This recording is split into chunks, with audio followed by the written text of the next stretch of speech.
Agustín Zambrana en el búnker.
Buenas noches, oyentes de Radio Marítima 100.9.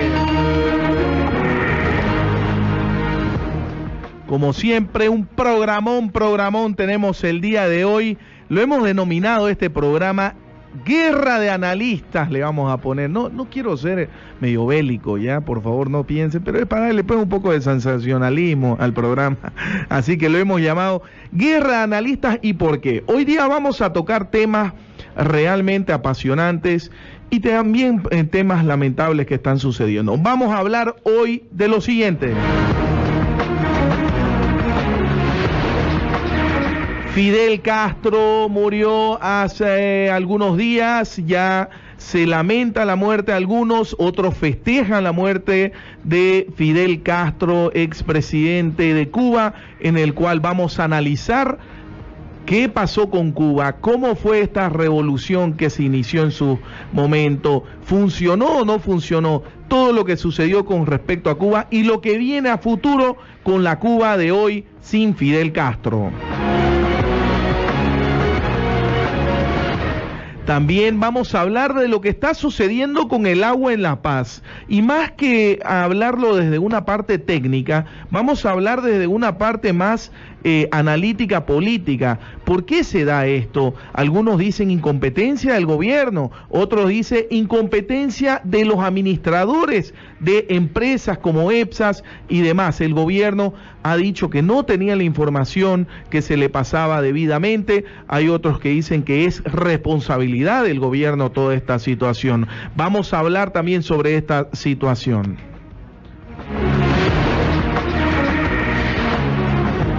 Y por último tocaremos temas varios de lo que está pasando políticamente hoy en Bolivia, cómo estamos, qué se viene, candidatos, cómo se están armando, quiénes están en la palestra. Y para ello tenemos ya en contacto, estamos con dos analistas políticos. Primero estamos con Jorge Roberto Márquez, él es politólogo, ya ha estado en el búnker, ustedes lo conocen, ha estado en otro programa analizando la situación de Bolivia desde el ámbito político y otras cosas más. Jorge, muchísimas gracias por estar acá en el búnker para hablar de estas temáticas que son importantes. Buenas noches, Agustín, un gusto estar aquí en el búnker y saludar a toda tu audiencia. Y también ya estamos en un contacto al vivo desde la ciudad de La Paz con Eduardo Lonhoff, ojalá que lo haya dicho correctamente. Eduardo Lonhoff es, si no me equivoco, miembro del Partido Comunista, de ideología comunista, en el cual ya hemos conversado con él a través de las redes sociales. Tiene una posición radical con el tema del comunismo, que también quiere expresar su opinión, y por eso hoy lo hemos contactado hasta la ciudad de La Paz. Eduardo, muy buenas noches. Agustín Zambrana desde Santa Cruz te habla. Jorge también está en el set.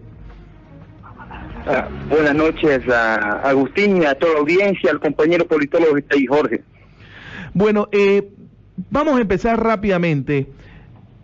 ¿Qué es lo que está sucediendo, Jorge, hoy por hoy con esta nueva Cuba, vamos a decir, sin Fidel Castro?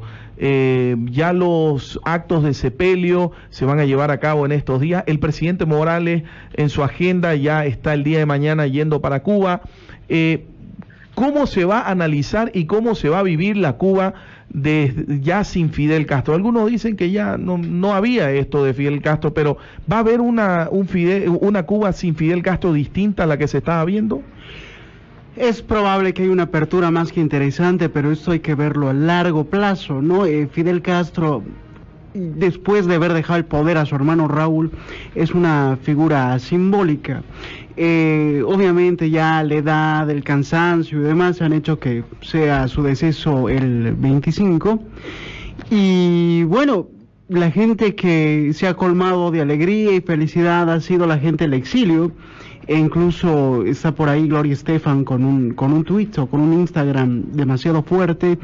Y bueno, básicamente dentro del imaginario revolucionario latinoamericano ha sido una especie de héroe valiente, ¿no?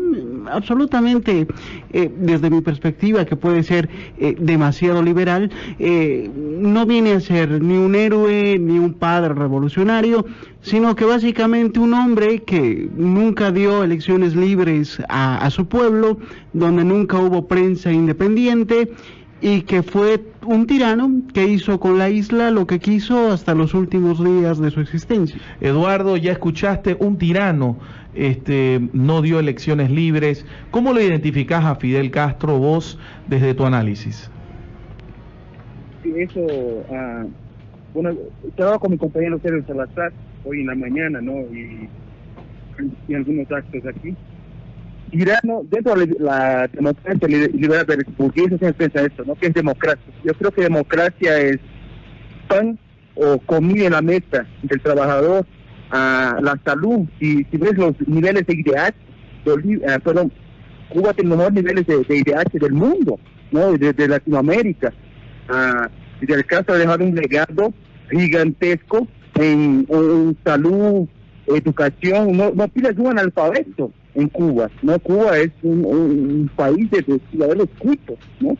Y se da prioridad incluso a la educación universitaria y superior. Yo creo que un tirano hacer eso, incluso en la Asamblea Popular, ¿no? Cubana, hay elecciones a cada 3 años, ¿no? Aquí tenemos a cada 5 o 6 años y aquí tenemos gobernantes que fueron electos con 20% de los votos.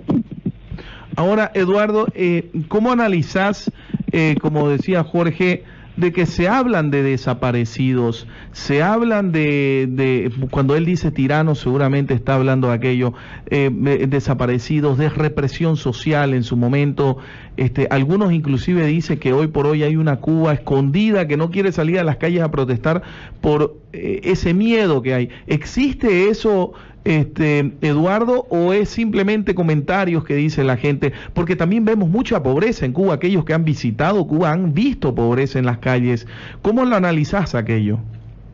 Mira, el juicio popular que hubo fusilamiento fue en el 80 con Ochoa, no, que fue un caso de narcotráfico. Después fue la petición soberana del pueblo, lo popular, un juicio ciudadano que ha pedido su fusilamiento, no hubo. Si volvemos más atrás, en los años 60 en Latinoamérica, los años 70, así, incluso empezó en los 80 o mitad de los 80, hubieron fusilamientos a través de las dictaduras militares, ¿no? Chile, Brasil, Argentina. ¿Y qué cambiaron ellos? No cambiaron ninguna estructura social, no hubo un cambio radical de paradigma societal en estos países. Más bien fomentaron capitalismo más crudo, porque en Chile se implantó el neoliberalismo con lo que cabe hoy, ¿no? Y mataron gente, maestros, estudiantes, militantes de izquierda, o simplemente porque estaba en una reunión se vieron fusilados. En Cuba no ha pasado eso, jamás ha pasado eso. No, ni la CIA pudo probar los muertes que se han atribuido a Fidel Castro. Es la más vil propaganda imperialista que se pudo ver en la historia, ¿no? Ahora sí, en los 80 sí hubo con caso Ochoa, que está ahí, que se puede investigar. Aquí ha muerto mucho más, ¿no? En Latinoamérica, y no se cambió nada. En Cuba se ha cambiado de verdad. Ahora, Jorge, ¿cómo tomás estas palabras que dice Eduardo? Efectivamente, él menciona que han habido algunos casos que ni se han resuelto. ¿Hay desaparecidos en Cuba? ¿Hay presos políticos en Cuba, como dice Eduardo, que no los existen en este momento?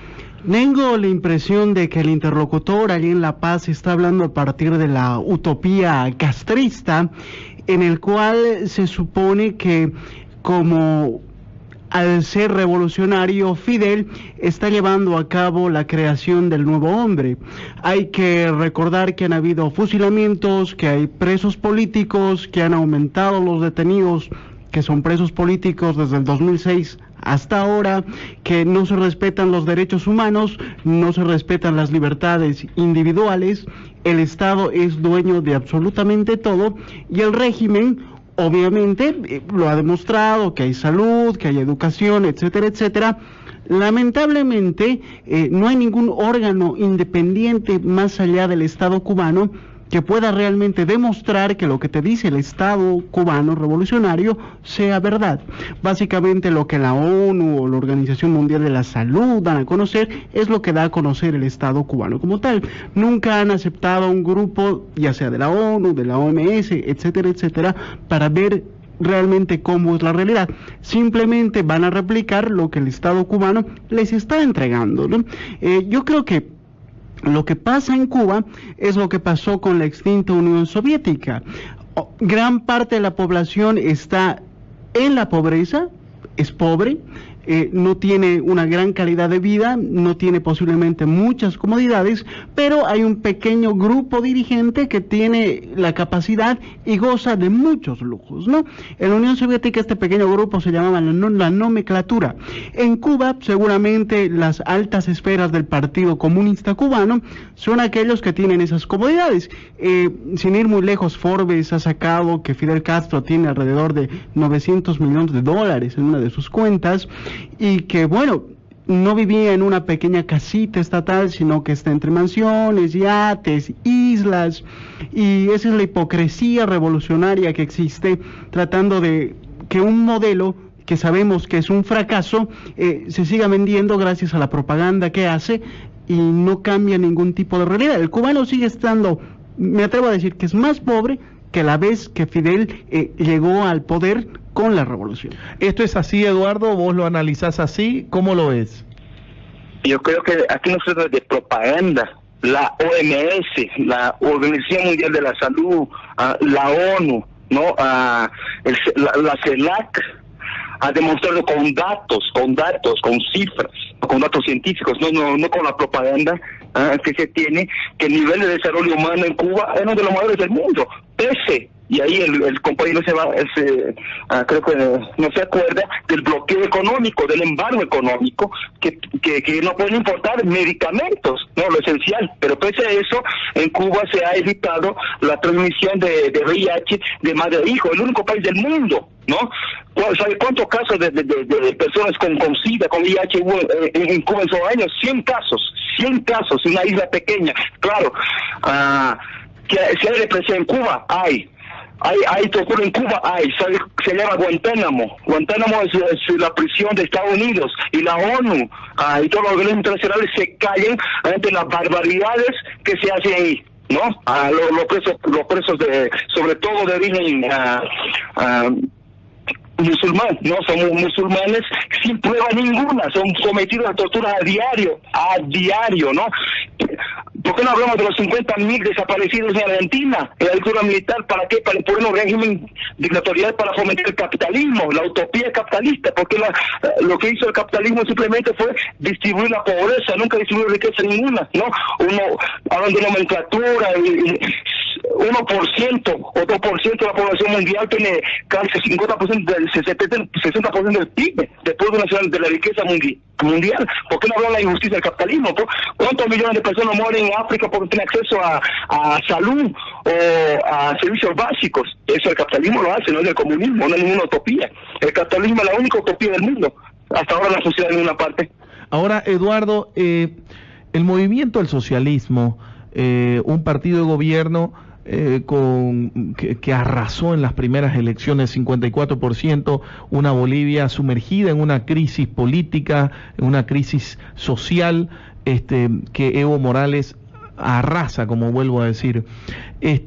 ¿Se puede identificar al movimiento del socialismo como un partido comunista, un partido socialista, como dice mismo sus siglas, o un partido que es media y media, socialista y tiene nomás capitalismo? ¿Cómo lo definirías vos y cuál sería el modelo ideal para Bolivia, Eduardo? Bueno, el MAS tiene varias tendencias dentro de sí, ¿no? Es un movimiento de movimientos que todavía no es un partido político, ¿no? Ahí hay socialistas, ahí hay incluso socialdemócratas, no excomunistas, marxistas que toman incluso grandes cargos en el gobierno, incluso ministros y ministerios.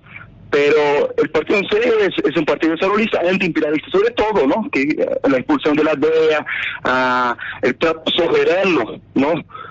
Ante la embajada yanqui de estadounidense, incluso la expulsión del embajador, ha demostrado el criterio antiimperialista, el carácter antiimperialista del MAS, ¿no? Que tiene una línea un poco más desarrollista, ¿no? Nadie puede negar que el gobierno del MAS, a la clase de Evo Morales, haya distribuido el excedente económico y lo ha hecho bien. Había comunidades que hace 30, 40 años no había un grifo, no tenía acceso a agua, y ahora con proyecto Mi Agua 1, Mi Agua 2, ya tiene acceso a lo básico, o sea, lo que ningún gobierno le ha hecho, ¿no? La inclusión social, casi 2 millones de personas llegaron a la clase media. Eso no es invento ni propaganda, eso está en el PNUD, ¿no? De las Naciones Unidas, y tienen datos y cifras exactas sobre eso. Entonces no es ninguna invención, que el MAS ha hecho un desarrollo, un avance social gigantesco en los últimos 30, 40 años del neoliberalismo en Bolivia. Jorge, ¿el MAS es un partido antiimperialista? Bueno, tal como estaban mencionando, el MAS es una juntucha que tiene desde los más radicales revolucionarios hasta posiblemente gente un poquito más calmada que tiene cierto apego a la democracia. Básicamente es un movimiento que consta de muchos movimientos, ¿no? Pero esta juntucha, Jorge, como lo mencionás, ha ganado 3, 4 elecciones, ¿no? O sea, sí, es verdad. Es un aparato político fuerte, ¿no? Es un aparato político fuerte porque ha sabido apoyarse en ciertos sectores, en ciertos movimientos relativamente grandes y que le dan un apoyo cerrado hacia el gobierno, con un discurso obviamente revolucionario que llegue a encandilar a la población, porque a la gente eso le gusta, ¿no? Es muy difícil que la gente vea un proyecto político como tal. Sin ir muy lejos, el proyecto de gobierno que presentaron para la última elección, en el discurso te dice que se va a proteger a la madre tierra, a la Pachamama. Sin embargo, en los papeles, que deben todavía estar en la web del órgano electoral, te habla de que las áreas protegidas, si tienen que entrar a alguna empresa para explotación, van a tener todo el derecho de entrar para que así el país llegue al desarrollo. Entonces, ahí vemos cierto manejo de hipocresía entre lo que se dice y lo que se hace.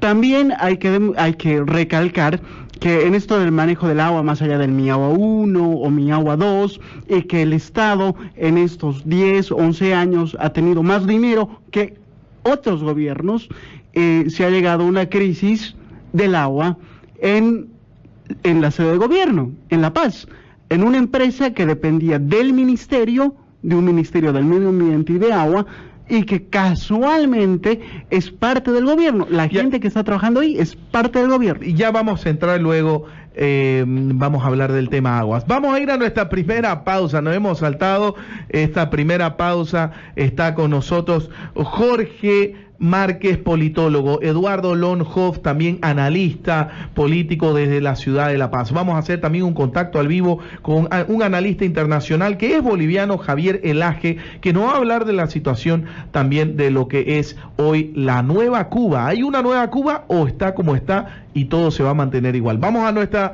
primera pausa, enseguida volvemos al búnker. Ya volvemos con Agustín Zambrana en el búnker.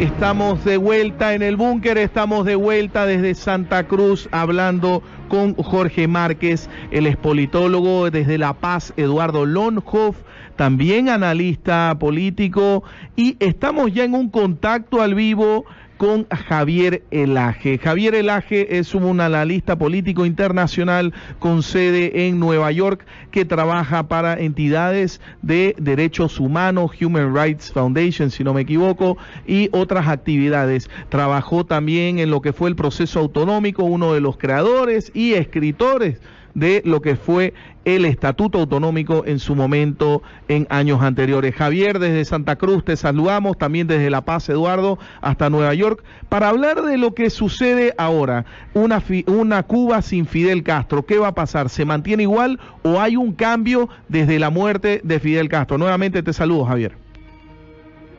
Gracias a usted por la invitación y gracias a los panelistas del programa hoy, a Jorge y a Eduardo también. Me parece que ya Castro, formalmente Fidel Castro, salió del poder desde el año 2006, entonces ya desde ese momento su enfermedad o lo que lo fue debilitando en términos de salud lo obligó a dar un paso al costado y a pasar el poder a su hermano Raúl, de manera que en términos de gobierno no creo que se vaya a alterar la estructura actual de Cuba, es decir, un régimen dictatorial que tiene 57 años en el poder, de corte comunista, soviético abierto, estalinista. No lo estoy calificando yo, es lo que el régimen ha reconocido abiertamente desde siempre. El artículo 72, si no me equivoco, de la Constitución, además habla de que en ese país ningún derecho humano, estamos hablando del derecho de libertad de expresión, un sistema plural de partidos, derecho de libertad de prensa, programas como tú dices son imposibles en Cuba. ¿Por qué? Porque ningún derecho humano puede, dice, y estoy citando la Constitución cubana, puede ser ejercido en contra de la decisión del pueblo cubano de construir el comunismo y el socialismo. Entonces, y esa decisión no la interpreta Marx, ni Lenin, ni ningún profesor de ciencia política en Bolivia o en Estados Unidos. Esa decisión la interpreta exclusivamente en la escritura del Partido Comunista Cubano, dirigido por Fidel Castro, ahora ya por Raúl Castro, y por quien ellos decían que va a ser su sucesor. Entonces, no es que está sujeto a debate como es que se puso ahí, es un sistema monopartidista y a diferencia de otros monopartidismos como el de la Unión Soviética, donde habían pugnas dentro del Partido Comunista y por tanto la dirección del partido podía cambiar, o de lo que ocurrió en China, donde tras la muerte de Mao la dirección económica del gobierno dictatorial del Partido Comunista chino cambió de manera radical, ¿no? China pasó bajo Mao de haber matado a 30 a 70 millones de chinos de hambre durante el comunismo bajo Mao, a ser un país de economía abierta bajo Deng Xiaoping y hasta el día de hoy más capitalista que los países capitalistas en términos económicos, pero igual de dictatorial y igual mantenido por el Partido Comunista desde el punto de vista político. Entonces, esos casos son casos de gobiernos donde había rotación en el liderazgo. En el liderazgo del Partido Comunista cubano es más parecido al del Partido Comunista de Corea del Norte, ¿no? Donde el poder ha venido pasando de manera dinástica entre hermanos hasta ahora, y uno de los principales potenciales personas que va a recibir el poder a partir del 2018, según expertos, es precisamente el hijo de Raúl Castro, Alejandro Castro Spin, y con eso, bueno, confirmaría la naturaleza dinástica de esta dictadura concreta, ¿no? Ahora, ojalá que se abran, por lo menos económicamente como China, pero si no se abren, por lo menos los políticos van a seguir siendo igual dictadura, ¿no? Ahora, Eduardo, hasta La Paz, ¿cómo tomás esto que dice posiblemente que el hijo de Fidel Castro asuma el poder? Y como dice el analista Javier Elaje, sería una dictadura la que se vivió desde hace más de 50 años. ¿Cuál es tu posición con esto que menciona Javier? Y también que Jorge lo mencionó desde acá de Santa Cruz. Bueno, el compañero habla de Estados Unidos, ¿no? Estados Unidos vive la mayor dictadura plutocrática del mundo. Hay dos partidos, el republicano y el demócrata, que se disputan el aparato estatal ligado al banco, a la Reserva Federal estadounidense. O sea, quien tiene plata ahí, quien pone plata son los mismos de Wall Street, ¿no? Los banqueros. No hay ninguna democracia, ¿no? Solo conocemos siempre a 2 representantes, ¿no? Un bipartidismo absurdo y que no cambia nada nunca, ¿no?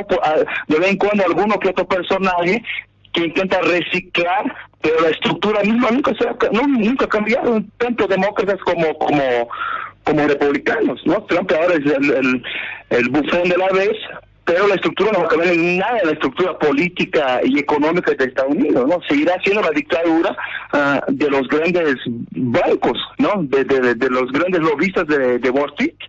Ahí está la dictadura. Y lo peor de todo es que envían tropas y militares para invadir cualquier país del mundo, ¿no? Sabemos lo que quisieron los destrozos de Oriente Medio o Irak. Ahí exporta su dictadura plutocrática al mundo entero a base de armas, no exporta la democracia matando gente, niños y niñas, mujeres embarazadas como financiamiento en la franja de Gaza con Israel, ¿no? Ahora, pero Eduardo, ¿ha habido una dictadura en Cuba o no lo ha habido? ¿Hay una dictadura en Cuba o no lo hay en este momento? Desde el campo teórico, toda democracia es una dictadura de clase. O sea, tanto la democracia liberal burguesa, desde la Revolución Francesa, hasta los días de hoy, fue una democracia de los más ricos, de grandes grupos empresariales, y se puede comprobar eso. Y cuando gobiernos populares llegaron, incluso a Latinoamérica, en los 60, por vía democrática, fueron tumbados violentamente por las dictaduras militares, financiados por quién, por Estados Unidos. No, financiados por Estados Unidos, han tumbado grandes proyectos con Allende, por ejemplo, en Chile, o John Goulart en Brasil en 64, o sea, fueron tumbados violentamente. Estados Unidos ninguno, aquí también, pues sabemos lo que pasó con los gobiernos democráticos, con la UDP, se interrumpe la UDP, y a Torres también, lo que fue la Asamblea Popular y la alianza de Banzer, pues, con el Plan Condor. O sea, ¿qué más tiempo otras dictaduras? Estados Unidos, ¿no? Y vive un bipartidismo, no hay otra opción en Estados Unidos, a no ser los banqueros y los lobistas de Wall Street. Jorge, a ver, lo que menciona Eduardo, él dice que la dictadura le exporta Estados Unidos hacia otros países. ¿Hay una dictadura hoy en Cuba? Vuelvo a preguntar, ¿hay una dictadura en Estados Unidos? ¿Hay una dictadura en Bolivia con estos parámetros de lo que significa realmente el concepto de dictadura? Bueno, el concepto de dictadura viene de la antigua Roma y es entregar el poder por un determinado tiempo a una persona que se haga cargo en un momento de crisis, ¿no? Básicamente eso es una dictadura. Lo que pasa en Cuba es una tiranía, es un totalitarismo demasiado grande, donde un grupo de personas se hace cargo del Estado. Y al hacerse cargo del Estado hace lo que les da la gana. Decir que hay una dictadura en los Estados Unidos es algo erróneo. Decir que sí, solamente en los Estados Unidos hay 2 partidos, como ser el republicano y el demócrata, también es un error, ya que dentro de los Estados Unidos hay un montón de partidos. Los partidos más grandes y que se han disputado desde hace muchos años las elecciones nacionales para la presidencia y que ocupan gran parte de la Cámara de Representantes son estos 2. ¿No? Entonces, venir a decir que es una dictadura, que son pequeños grupos y demás, es desconocer cosas básicas como lo que planteaba Saint-Simon, y que incluso bajo esas ideas, Gaetano Mosca demuestra que estos gobiernos populares que dice que tienen la guía del pueblo y demás, hacen básicamente lo mismo, ¿no? Son pequeñas cúpulas, son pequeños grupos revolucionarios los cuales toman el poder. Y esta es la teoría de las élites, en la cual Mosca dice que las sociedades son la excusa para que pequeñas élites se hagan cargo de estas. Eso ha pasado, por ejemplo, con la Unión Soviética y la Revolución Bolchevique. Lenin y sus amigos eran revolucionarios profesionales. Era una pequeña cúpula que se echó con el poder en la Rusia zarista, por ejemplo. Ahora, Javier, Estados Unidos, ¿cómo va a reaccionar a lo que es la Cuba sin Fidel Castro? Ya vimos que un Barack Obama del Partido Demócrata, que hoy por hoy abandona el poder en enero del 2017, abre la posibilidad y las puertas para comenzar nuevamente a tener relaciones entre Cuba y Estados Unidos, y vemos un Donald Trump que 180 grados dice que esto no va a suceder de la forma que Barack Obama lo planteaba. ¿Cuál es tu análisis según la información que tenés y cómo crees que Estados Unidos va a reaccionar con el nuevo Donald Trump como presidente de Estados Unidos? Agustín, a mí en principio pues me parece que esta pregunta habría que trasladársela principalmente sí a los políticos gringos, como yo lo veo, a los políticos americanos, como yo lo veo principalmente que la izquierda y la derecha rotan en Estados Unidos en el poder, precisamente porque es una democracia. Entonces viene la izquierda cada 2 años, a veces logra estar por 2 periodos, 3 periodos, la derecha viene otros 2 o 3 periodos cuando puede, si no se va en el primer periodo como Bush padre, o como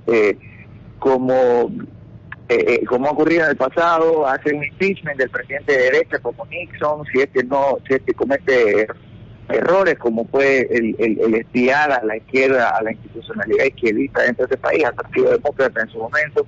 Es decir, una democracia, y con eso también empiezo a responder lo que dijo el profesor anterior a mí en relación a que Estados Unidos era una dictadura, y que por tanto tiene pues distintas posiciones, ¿no? Cuando entra la izquierda en Estados Unidos comprende de gente marxista como Noam Chomsky, como todos estos autores que se leen en Bolivia, yo era comunista a los 18 años, no fue porque leí ningún libro de ningún boliviano, fue porque leía a los gringos marxistas. Entonces todos estos autores marxistas, y los marxistas de Bolivia leen, son igual gringos y están vivos aquí, vivitos y coleando, son profesores de universidad, tienen además tenure, que aquí te dan posibilidad de estar en universidades buenas por toda la vida, que ya te contrataron. Entonces, y hablan de marxismo, y eso comprende parte del ideario de mucha gente de izquierda. Hay un partido comunista en Estados Unidos, o un ala, por ejemplo, el Partido Verde, que dio felicitaciones a Fidel Castro aquí en Estados Unidos, que fue el que sacó el 4º número de votos en esta última elección. Entonces, hay en la izquierda hay desde los marxistas hasta la izquierda moderada, como la de Carter, la de Obama, que reconocen que pudo haber una dictadura en lo político, pero que están equivocados de buena fe en el hecho de que creen que en Cuba hay un gran sistema de salud y de educación, en parte por gente como Michael Moore, que son un documentalista muy político, que ha cometido lo gracioso de decir que el sistema de salud cubano es mejor que el sistema de salud estadounidense. No solamente es mejor que el sistema de salud estadounidense, es peor que el sistema de salud boliviano, sin duda. En Bolivia hay, además de salud gratuita a través de las cajas nacionales, donde se puede registrar todos los ciudadanos, hay sistemas de clínicas privadas a los que la gente con dinero puede asistir, y aparte de eso hay sistemas de cooperación como ProSalud en todo el país, de cooperación internacional, porque Bolivia se reconoce como un país pobre, y como país pobre no solo Bolivia, Nicaragua, Guatemala se reconocen como países pobres, y como países pobres reciben ayuda internacional para mejorar el sistema de salud con apertura, y dicen, somos pobres, está bien, ayúdenos, vamos a hacer lo mejor posible con este dinero, y reciben cooperación internacional. Cuba ha vivido los últimos 57 años bajo el mito impuesto por la dictadura de Fidel Castro y su familia, de que Cuba es un paraíso de salud y educación, y muchos intelectuales occidentales, como el profesor Calá, que yo cuando tenía 18 años, hemos caído hemos sido sorprendidos en nuestra edad de creyendo eso. Uno de los motivos por el que yo dejé de ser un marxista y un hincha concreto, un apoyador concreto de la dictadura cubana, es porque me di cuenta que al no permitir prensa, al no permitir partidos políticos de oposición, lo que ocurre en realidad es que se impide que se sepa la verdad sobre las políticas públicas en general. Y ese es el gran éxito que Fidel Castro ha conseguido, que es de engañar a gente razonable de izquierda en todo el mundo en cuanto a que Cuba hay un paraíso en cuanto a salud y educación. Y dentro de esa gente razonable de izquierda están los expresidentes Carter y los expresidentes y el presidente Obama saliente, que han hecho afirmaciones en el sentido de que Cuba tiene un gran sistema de salud y educación. La realidad es que en Cuba hay cólera en Cuba, y el cólera se cura con cárcel. Yo conozco, se llama, no me acuerdo, pero trabaja para Hablemos Fresh, un periodista de Hablemos Fresh, que se llama una agencia de noticias cubana independiente, obviamente, gente que va presa todo el tiempo, lo meten preso, salen, gente muy pobre, pero con mucha valentía, que tuvo 1 año preso por denunciar un brote de cólera en Cuba. Entonces, eso es lo que ocurre en la realidad. Y hay la profesora María Hidalgo, ¿cómo se llama? La profesora que escribió el libro Mi Verdad, que era la gran científica de que Castro iba para arriba y para abajo con Castro. Eso se rumoreaba que tenía una relación romántica, lo cual no era cierto. Hilda Molina, ella confesó saliendo de Cuba que no solamente que era mentira gran parte de las cosas que la dictadura la obligaba a hacer a ella, sino que ella sí tenía un proyecto real que era un hospital neurocientífico, si no me equivoco, excelente en Cuba, pero que ella renunció y logró sacar a su hijo a Japón, y ella se terminó saliendo al exilio de Argentina, si no me equivoco, vive, y lo hizo cuando ya ese hospital era un hospital rentado para gente rica del mundo. O sea que para esos banqueros que estaba denostando el profesor ahora, esos banqueros son los que van y se pueden curar en Cuba. La gente pobre, la gente normal en Cuba, que es pobre, todo el mundo es pobre, excepto ahora ya algunos, bueno, siempre hay gente conectada con el régimen, siempre militares, ¿no? Excepto algunas personas así, todo el mundo es pobre. Entonces no podían curarse en el mejor hospital.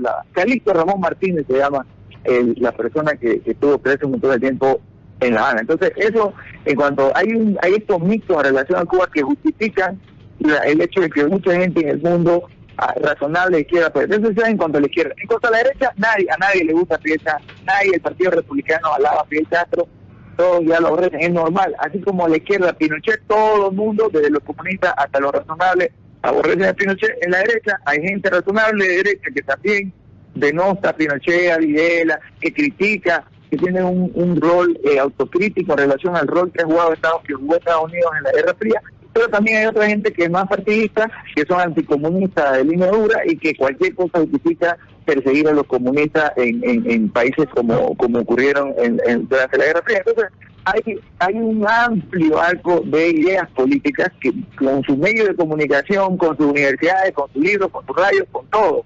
Eso es lo que no hay en Cuba, y eso es lo que no había en la Unión Soviética, no hay en Corea del Norte, no hay nada, y eso es lo que hace que Cuba no sea democrática. No es un tema de la teoría del marxismo de que es una dictadura de la burguesía, ya pues la aprobó equivocadamente la China, ¿no? La China ya mató de hambre a su gente por controlar toda la economía, y ahora se ha abierto bajo el mismo Partido Comunista. La dictadura china actual es más parecida a la dictadura de Pinochet que a la dictadura de Fidel Castro, a pesar de que se llama Partido Comunista. Eduardo, como menciona Javier Elaje, hoy por hoy hay derechos humanos que se respetan en Cuba, hay libertad de prensa que se respeta en Cuba en la actualidad, Eduardo. Me impresiona, ¿no? Mis referentes no son un periodista oscuro, otro, la cuestión del chismerío, ¿no?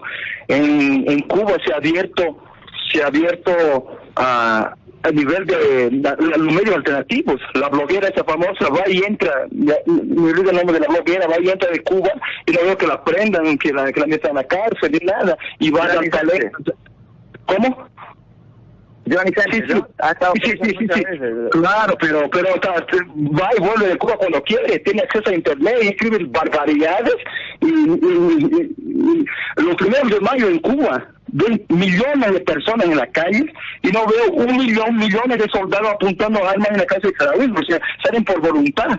Con la muerte de Fidel Castro, el comandante Fidel Castro, salieron a llorar. O sea, no fue un acto espontáneo y popular, hay apoyo popular, porque saben de los organismos internacionales como la OMS o el Banco Mundial, que hablan de los niveles de desarrollo de Cuba. O sea, no es un periodista que vio un brote de cólera que nadie conoce. O sea, no hay... Cuba no, y todos los analistas liberales siempre se olvidan del bloqueo económico, que no puede importar una aspirina hacia Cuba, ¿no? Un bloqueo económico criminal, y yo creo que si no fuera ese bloqueo, Cuba sería más desarrollo que Japón, por ejemplo, niveles estructurales. Entonces son índices de desarrollo humano de los organismos internacionales, no el chismerío de un tipo que vio un brote de cólera, no sé, en una dimensión secreta y oscura de su mente, y va a escribir cosas, ¿no? Para leer libros y ser conceptuado en Estados Unidos. Ahora, Jorge, responde Javier. Sí, pues sobre Johnny Sánchez, por ejemplo, es cierto, y esto es una cosa real, que cuando asumió el poder Raúl, pareciera que Raúl es menos línea dura que Fidel en varias cositas. Por ejemplo, se le permitió por primera vez en 50 años de dictadura a los dirigentes, a los disidentes, a todos los disidentes, la Joana Sánchez, etcétera, salir de Cuba. O sea, por primera vez la dictadura les dio el derecho a tener un pasaporte a los pobres disidentes, que se calculan que han muerto como 6.000 desde que asumió el poder Fidel Castro, 6.000 personas, el doble de las que mató el dictador criminal de Pinochet. Porque yo no estoy en contra de la dictadura de izquierda, estoy en contra de la dictadura de izquierda y derecha. El problema es cuando la gente de izquierda es llevada, la gente racional de izquierda es llevada a tener que admirar a los dictadores de izquierda porque hoy a la derecha no, yo no admiro ni al dictador de izquierda ni al dictador de derecha. Creo que el debate político real que debe haber siempre en cualquier país de gente decente es gente democrática de izquierda que no está dispuesta a matar a la gente de derecha y gente democrática de derecha que no está dispuesta a matar y encarcelar a la gente de izquierda, que hacen que las sociedades mejoren. Entonces, el hecho de que la gente llore a un dictador, como lo lloran, pero hay documentales enteros de horas sobre cómo lo lloraron a Kim Jong-il en Corea del Norte, más de que no sea dictador. En Bolivia nomás, yo me acuerdo haber estado cuando murió el dictador, el ex dictador Marcos, y claro, habían colas que la ADN le armó y mucha gente que le gusta, pues la gente le gusta a veces la imagen del líder fuerte, el militar y tal, y van y lo ven y lo aplauden. Me acuerdo que Avance dice, en Santa Cruz hubo desde el aeropuerto una caravana hasta su casa, hasta el sepelio de Goku. Está bien, la gente tiene derecho a que le guste su dictador. El problema es cuando no hay alternativa, y ese es el problema de Cuba. Es obligatorio parar 9 días ahorita, y el que se lo encuentre tomándose un trago o comentando siquiera algo positivo en relación a la muerte de un dictador de 50 años, que se murió a los 90 años, increíble, sin pagar un solo día de cárcel por sus crímenes. Murió como Pinochet en ese sentido, pero Pinochet por lo menos murió en la duda de si podía dejar España, podía dejar Inglaterra, podía dejar Europa sin que le metan preso. Entonces él, hasta que ya no pudo viajar porque ya estaba muy viejo, iba y lo aplaudía. Es una barbaridad. Entonces el bloqueo económico también es muy importante. Nunca incluyó medicina básica. Entonces el motivo por el que no hay aspirina en Cuba es el mismo motivo por el que no hay carne, por el que no hay casas con propiedad privada, por lo que no hay nada de eso, que es que el Estado controla todos los medios de producción. Es un marxismo, leninismo puro y duro, de acuerdo al texto del manifiesto comunista, que con tosudez increíble, porque cayó todo el bloque soviético, tanto Rusia como China se volvieron países autoritarios, capitalistas, y Cuba se ancló como Corea del Norte, como Laos, como Vietnam. Entonces, eso es culpa de la tosudez exclusiva de estos señores de 90 años, y es increíble que haya gente que lo defienda en el resto del mundo. Por suerte, nuestros admiradores de Fidel Castro, como Evo Morales, como Rafael Correa, como Hugo Chávez no, porque Hugo Chávez y Maduro sí están tratando de implementar regímenes en lo económico de control de precios completo y tal, y eso ha llevado a todas estas excesos. Por lo menos Evo Morales es un hipócrita, por lo menos Evo Morales admira a Fidel Castro como idea política y es represor en términos de libertad política. Evo Morales, no al nivel de Pinochet ni al nivel de Castro, obviamente, pero sí, ahí está Carlos Valverde exiliado, ahí está la poca gente. ¿Qué tal le denuncian a la novia que tuvo un hijo y que malversó millones de dólares, y lo que se gana es que lo exilen? Entonces, Evo Morales reprime lo político, pero en lo económico ha permitido que siga habiendo economía abierta, que siga habiendo competencia en muchas áreas de la economía. No tiene ningún problema de venir a negociar aquí, creo que fue Goldman Sachs, donde le prestó $500 millones, o sea, emitió $500 millones de bonos, que creo que ningún gobierno neoliberal anterior a él lo había hecho. Entonces es un gobierno que ha sido más práctico en eso. Quienes dirigen la política del Banco Central han tenido políticas razonables, no han hecho un control de divisas como ha hecho Venezuela o incluso Argentina, que era mucho más democrática que Bolivia, pero que en lo económico tuvo ese tipo de política. Entonces, por lo menos son líderes prácticos, Correa, Evo Morales y Daniel Ortega, que tienen un talante autoritario y que sí persiguen a la prensa independiente. De nuevo, no en el nivel de la dictadura, sí permiten un poco de medios independientes como el tuyo. Pero ojo que si este programa saca cosas grandes como las que sacó Carlos Valverde, el exilio es lo que le espera a este régimen, un régimen que no respeta libertades políticas, ¿no? Esperemos que no. Jorge, ¿cómo tomás aquello que dice Javier? ¿Se puede comparar a Fidel Castro y Evo Morales? ¿Se puede comparar a Evo Morales con Hugo Chávez o con el actual Nicolás Maduro? ¿Hay puntos de comparación o son totalmente diferentes? Las comparaciones son odiosas, ¿no? Y son totalmente diferentes, desde Fidel Castro, Hugo Chávez, Nicolás Maduro y Evo Morales. Cada uno piensa y hace lo que les dicta su corazón de acuerdo a lo que ellos piensan o creen que es el socialismo. Obviamente en Cuba tenemos un aparato meramente totalitario donde decían que los 1 de mayo la gente con mucha voluntad y mucho entusiasmo va a marchar y toma las calles. Bueno, hace eso porque hay pues una policía secreta que no sabes quién es, como pasó en Alemania Oriental, que era el Stasi, que cuando cae el bloque soviético nunca abren los archivos para saber quiénes eran los informantes, porque podía ser un pariente, podía ser un amigo, un vecino, una novia, un novio, un esposo, una esposa. Entonces, cuando ya sabes que el Estado controla absolutamente todo y que posiblemente por no ir a marchar o por haber dicho algo que no deberías decir, automáticamente llegan los hombres de negro y te llevan ahí a tu lugarcito. ¿Pero hay eso en Cuba, Jorge? Claro que sí, hay detenidos políticos.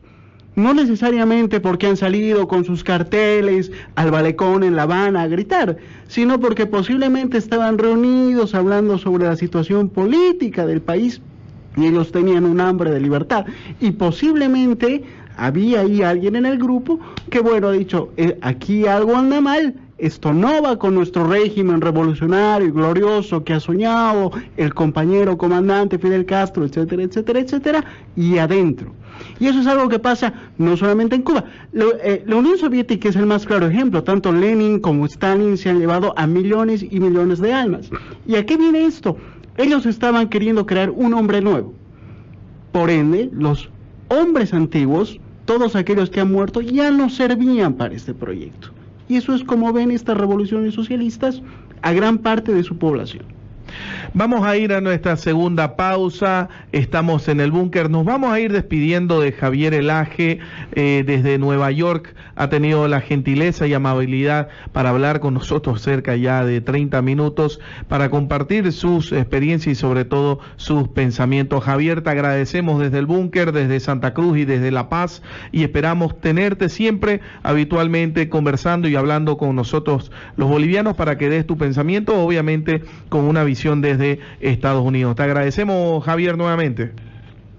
Gracias a vos, Agustín, y te felicito por el programa. Aprecio mucho la diversidad de criterio. Es importante invitar a gente que no está de acuerdo uno con otro. Por ejemplo, hay un profesor que está más de acuerdo con el otro profesor menos, pero importante que el televidente o el radioescucha pueda, en función de argumentos, hacer su propio criterio. Eso es lo lindo de la democracia, eso es lo que tenemos que buscar en Bolivia, en todos los países que se reputan como libres, y eso es lo que todos, de izquierda a derecha, que nos gusta más o menos el libre mercado, o más o menos las recetas políticas específicas que nos propone siempre la izquierda y la derecha, que son distintas. Evidentemente eso es respeto al adversario, en lo político, un sistema en suma, un sistema de libertad democrática. Así que con gusto participar, y te felicito por la diversidad de criterios. Ojalá que siempre se... Salud. Muchísimas gracias, Javier. Ya lo han escuchado, Javier Elaje, analista político internacional, desde Nueva York, hablando con el búnker. Vamos a ir a nuestra segunda pausa. Estamos en el búnker hablando en este momento con Jorge Márquez y con Eduardo Lonhoff desde la ciudad de La Paz. Enseguida volvemos al búnker. Ya volvemos con Agustín Zambrana en el búnker. ¿Querés un auto nuevo? Estamos de vuelta en el búnker, estamos de vuelta hablando de la situación de lo que es Fidel Castro, Cuba, la Cuba de hoy, sin Fidel Castro, cómo va a reaccionar, cómo está también el aparato político mundial. Estamos con Eduardo Lonhoff desde La Paz.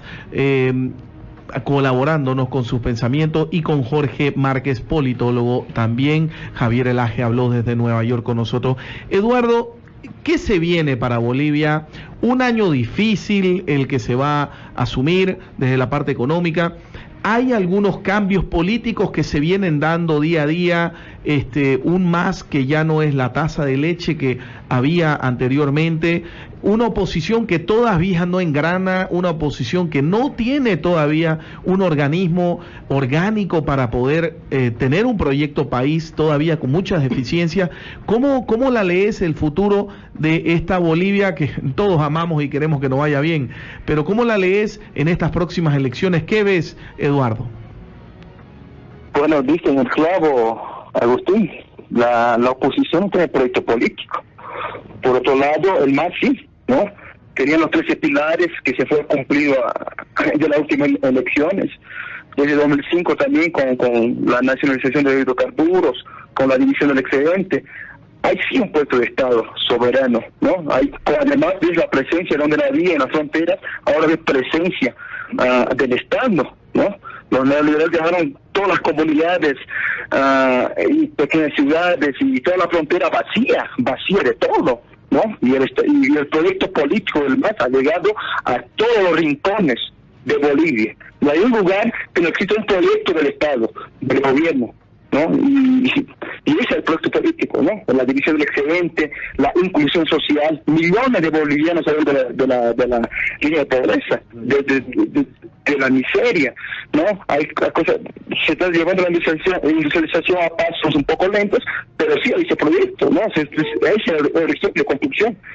Y la oposición no quiere volver a lo que pasó en los últimos 20 años, perdón, 30 años pasados, ¿no? Del neoliberalismo, que fue la venta de recursos naturales, la destrucción del mínimo aparato productivo que tenemos, ¿no? Pero no tienen proyectos.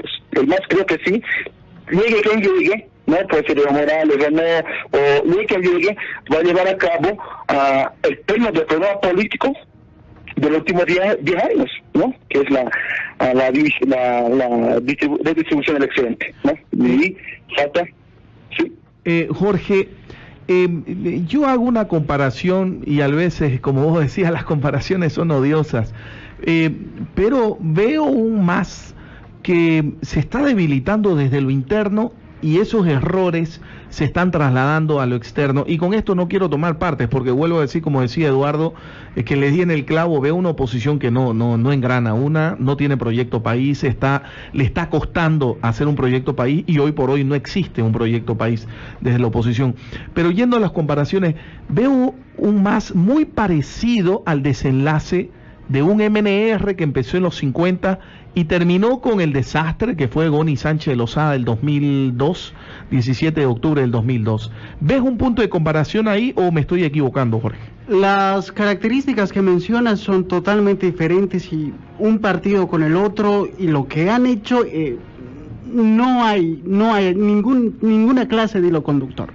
Lo único que hemos visto es que el MAS es, vamos a utilizar una palabrita que siempre veo por aquí, ¿no? Es un junte de movimientos sociales, donde estos movimientos, estos grupos corporativos, hay unos que son grandes y hay otros que son pequeños. Pero ahora, esto está mal, Jorge. El problema que trae esto al movimiento al socialismo es que hay ciertos grupos, por ejemplo, como el de los cocaleros, que quieren tener la hegemonía de lo que tiene que hacer el movimiento al socialismo. Y hay otro grupo, como el de los campesinos, que también se ven empoderados y como también son grandes, en decir cuáles son los paradigmas que debe llevar este gobierno, dejando de lado, por ejemplo, a los mineros, etcétera, etcétera, etcétera. Al final, y es lo que ha pasado con el asesinato del viceministro Illanes, ¿no? Ha habido un choque del gobierno con un grupo corporativo que lo apoyaba hasta que le tocaron sus intereses. El momento en que tocas los intereses de un grupo corporativo, sí es grande, tiene la capacidad de bloquear, marchar, incluso de desaparecer a un viceministro.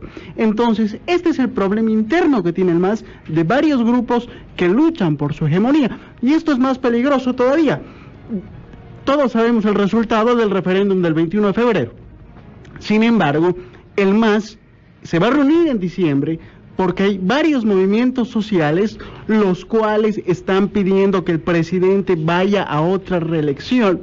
Y esto es algo muy importante, porque en la balanza de Bolivia tenemos por un lado grupos corporativos que apoyan ciegamente al gobierno contra la ciudadanía. Y posiblemente ahí hay un choque de una pequeña élite, de una nueva burguesía que tiene como paradigma Gabriela Zapata, y uno que otro artista desconocido que hace limpias espirituales por ahí, contra la ciudadanía en su conjunto. Entonces, si tenemos a estos grupos que apoyan ciegamente al gobierno, porque con el prebendalismo, el clientelismo, están sacando su tajada de la torta, y el gobierno, por hacerles caso, por seguir en el poder, se va a olvidar del resto de la ciudadanía, no importa que los otros partidos, los otros políticos tengan o no tengan proyecto, porque puede pasar lo mismo que le ha pasado a Gon, la ciudadanía se cansa. Eduardo, esto vos lo lees así, ya hay un resultado de referéndum claramente que Evo Morales no puede ir a no se puede modificar la Constitución, por ende no puede ir a la reelección. Ya el CONAMAC ha salido en los últimos días diciendo que van a buscar la reelección del presidente, Gabriela Montaño también y otros actores políticos. ¿Cómo das esta lectura? ¿Debiese haber un cambio interno? Y hago estas retóricas rápido. José Kim, quien es embajador hoy en Brasil de parte de Bolivia, que es del MAS, nos compartía un pensamiento hace mucho tiempo acá en el búnker y decía: si los resultados del referéndum son en contra de la reelección, se tiene que dar un paso a costado y buscar un nuevo actor político desde el MAS. ¿Esto es así también, Eduardo, de ahora en adelante, o se tiene que insistir en la figura de Evo Morales? Hemos tenido se cortó la llamada, mira, y era una pregunta clave. Pucha, qué pena, ha habido una falla técnica, lamentablemente, y una pregunta que de verdad hubiésemos querido que la conteste. De todos modos, ya nos tenemos que ir, ¿no? Alex, por favor, nos vamos a ir con la tercera pausa, ¿ya? Jorge, agradecerte, de verdad, siempre es interesante tenerte en el búnker, que des tu opinión. Hoy día con Eduardo Lonhoff, que yo lo he estado viendo en las redes sociales con un pensamiento comunista de izquierda, y realmente me atrajo para traerlo al búnker como panelista a veces, para que también exprese su oposición, que mucha gente la tiene. Entonces, para dar esa diversidad de opiniones, de verdad agradecerte, Jorge, y que nuevamente te decimos, esta no va a ser la última vez que estés en el búnker. Un gusto haberos acompañado esta noche, Agustín, y bueno, estaremos acá para seguir hablando de actualidad. Vamos a hablar ya de otros temas en lo posterior. Hemos estado en nuestro set con Jorge Roberto Márquez, politólogo. También hemos estado desde la ciudad de La Paz con Eduardo Lonhoff, él es analista. ¿De dónde es Eduardo, Ceci? ¿Sabe? Porque de San Ignacio, pero ¿es boliviano? Mire usted, porque tiene un acentito como si fuese de afuera, y por el apellido yo pensé que era de afuera, pero bueno, le mandamos también un saludo a Eduardo. Ya nos tenemos que ir del búnker, ya vamos a estar en contacto con él en otra ocasión. También hemos conversado con Javier Elaje desde la ciudad de Nueva York, directo al búnker, hablando de lo que es la Cuba de Fidel Castro desde hoy, qué va a suceder, qué va a pasar. Ya nos compartía sus pensamientos. Nos tenemos que ir, que tengan todos muy buenas noches, y nos vamos con la tercera pausa. Escuche todos nuestros auspiciadores para que nos sigan pagando por si acaso. Ya nos vamos a la última pausa, y que tengan todos muy buenas noches.